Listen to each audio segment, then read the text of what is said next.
알로하 하와이의 방미입니다.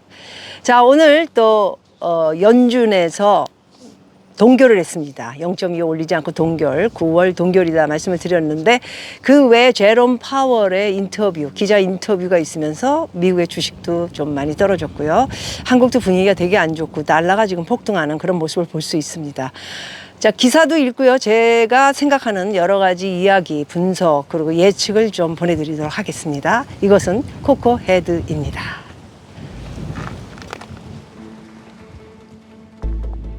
조금 아까 미국의 연준이 금리를 동결하는 것으로 발표를 하면서 제롬 파월이 나와서 이제 기자들의 인터뷰를 하기도 했습니다. 미국 연방준비제도가 연방공개시장위원회 연준을 열고 기준금리를 5.5 제가 말씀드린 그대로 수도 없이 말씀드린 그대로 5.50%로 동결했습니다. 그러나 회의가 끝난 뒤 제롬 파월 연준 의장은 최종 금리에 도달한 것은 아니다. 끝난 게 아니다. 그 얘기죠. 그렇다면 뭐죠? 금리 인상, 연내 추가 금리 인상 있을 것이라는 점을 명확히 했다. 한 번 더 올릴 것이라는 내용의 이야기를 했다는 것입니다. 제 얘기가 맞았죠? 11월, 12월 두 번, 10월 31일 그리고 11월 2일 이틀에 걸쳐서 연준 회의가 또 있는데요. 아마도 11월에 올릴 가능성이 높겠죠. 유가도 계속 올라가고 있고요.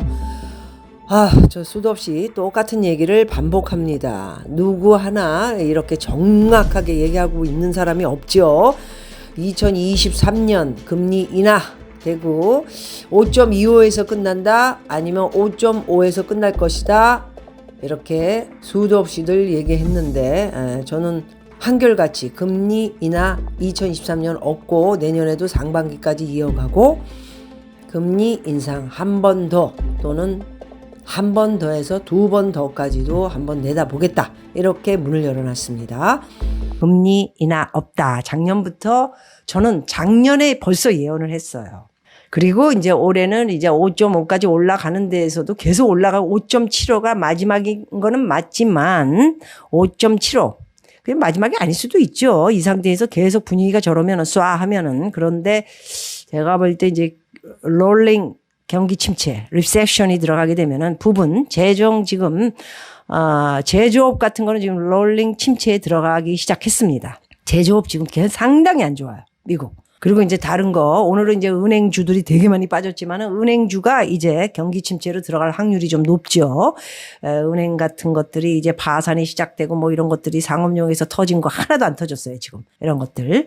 그래서 이제 그런 거 아시겠어요? 그래서 금리 인상 저는 한 번 더 있고 그리고 금리 인하에 대한 거는 작년부터 올 2023년에는 전혀 없다. 연준은 최근 여러 지표들을 분석하면 경제가 견고한 속도로 확장되고 있다. 사실 미국의 경제는 굉장히 안 좋지 않습니다. 좋습니다.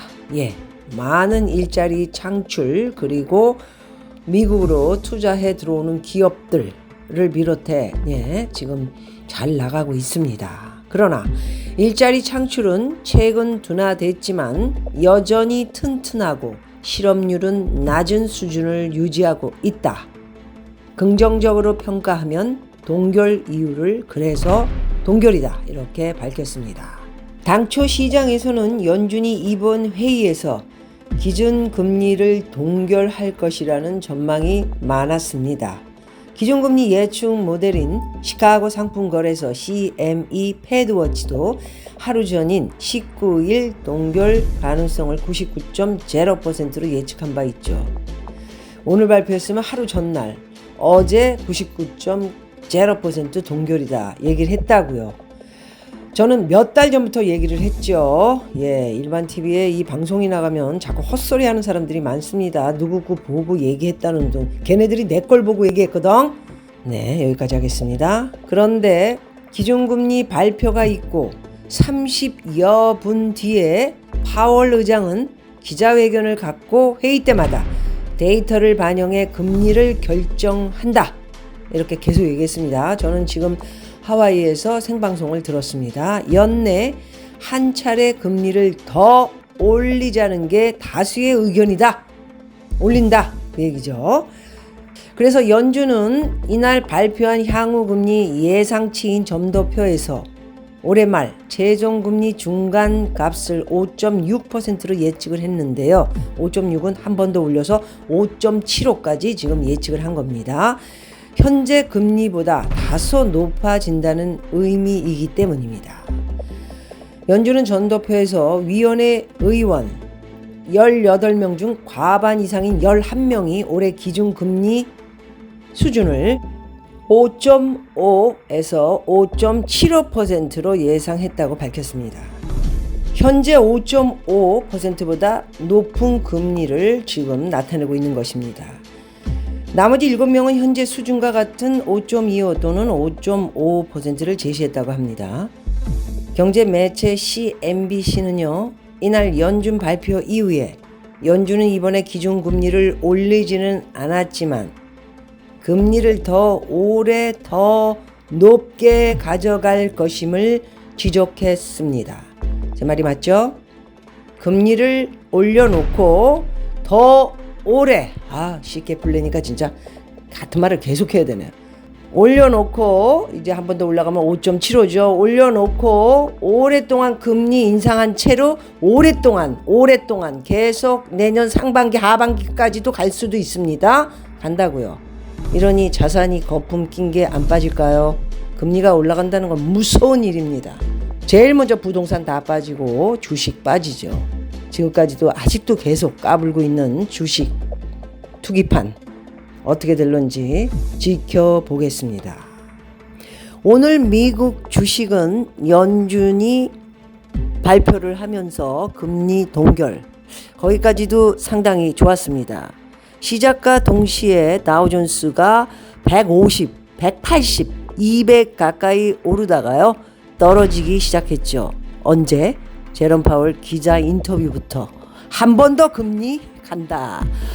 어쩌면 안 갈 수도 있지만 18명 중에 11명이 금리 인상에 동의를 하고 있다. 이 내용이 가면서 이거 뻥쳤다. 이렇게 생각들을 한 것인지 제가 현재 보고 있는 시간은 미국이 지금 제 하와이 시간은 아침입니다. 그렇지만 한국은 지금 새벽이죠. 지금 4, 5시 된 것 같은데 1% 떨어지고 있습니다. 엄청나게 떨어지는 거죠.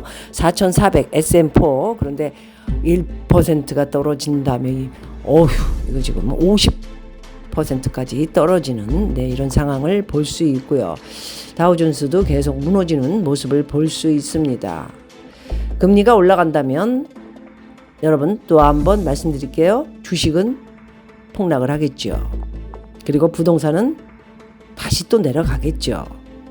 금리가 내려가면 주식이 올라가고 달러는 떨어지고 금리가 올라가면 우리나라는 달러는 올라가고 주식은 떨어지고 우리나라 시장입니다.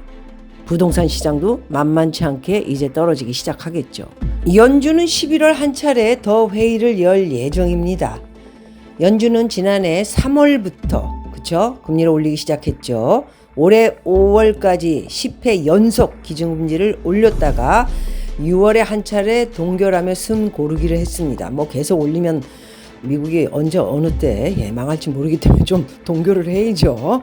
이후 지난 7월 다시 0.25% 제가 그대로 말씀 그대로 한 번 더 올라가고 마쳤죠. 인상한 뒤 이번에 다시 인상 카드를 꺼내지 않았다.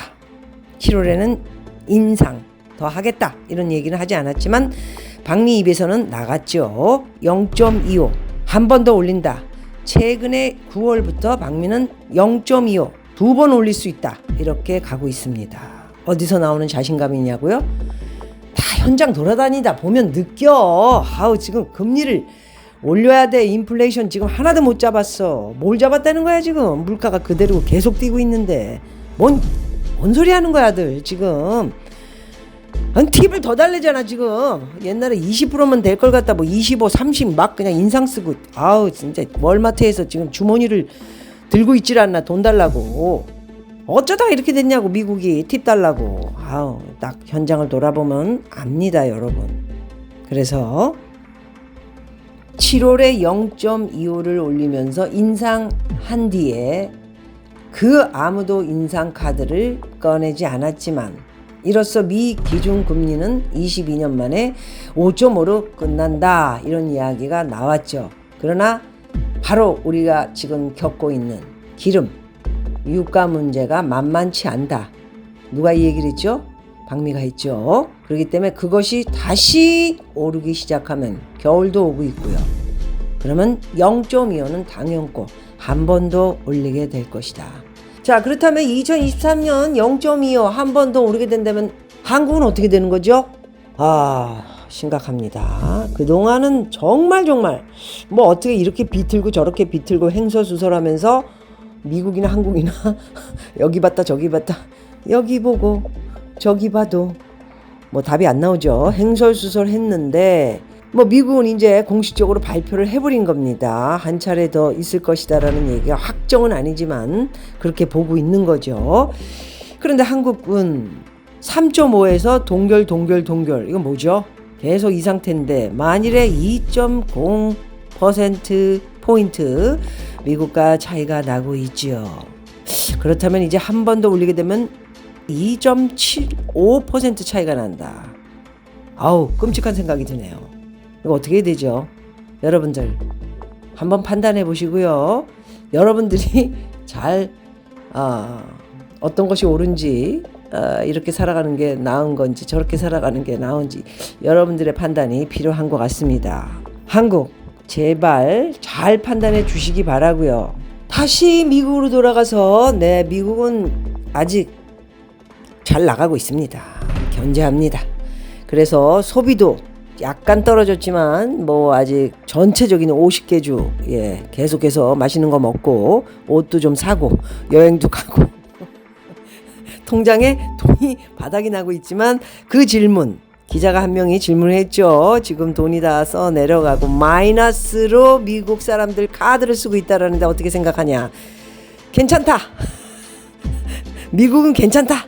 그 정도는 이렇게 제롬이 답을 했습니다. 제가 라이브 들은 것을 여러분들에게 말씀드리는 겁니다. 이 판단 어떻게 생각해야 할지 모르겠습니다. 자신감이 넘쳐 흐르는 우리 연준 대단합니다. 뭐 경기 침체가 와서 한번 뒤 바꿔버릴 수도 있고요. 아니어도 미국은 바로 기축통화국 달러 작전 충분히 낼 수 있다. 뭐 이런 생각을 하고 있는 건지 아니면 이제 바이든의 눈치를 슬슬 보면서 이게 트럼프가 지금 최근에 떠오르고 있죠. 그래서 굉장히 눈치가 보입니다. 사실 정치 얘기는 그만하고요. 자 여러분 미국의 결정은 오늘 무슨 말인지 반복해서 말씀드렸기 때문에 알아들으셨다 판단을 하고 오늘 여기까지 하도록 하겠습니다.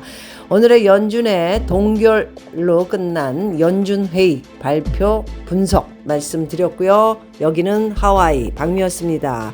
감사합니다. 마할로 끝! 자 여러분 제가 서 있는 곳은 코코헤드입니다. 정말 너무 아름답고요. 저만 너무 좋은 곳을 보는 것 같아서 죄송스럽기도 합니다. 여러분 모두 어려워지는 전 세계의 모습을 보시고요. 이제 하반기 11월, 12월 이게 두 번 연준이 이제 기준금리를 어떻게 할 것인가 남아 있습니다. 0.25 더 올린다면 지금까지는 정말 잘 버텼던 것 같은데요. 어떻게 될지 저도 굉장히 떨립니다. 자, 오늘 여기 코코헤드에서 여러분들에게 인사드렸습니다. 고맙습니다. 건강하십시오. 마할로.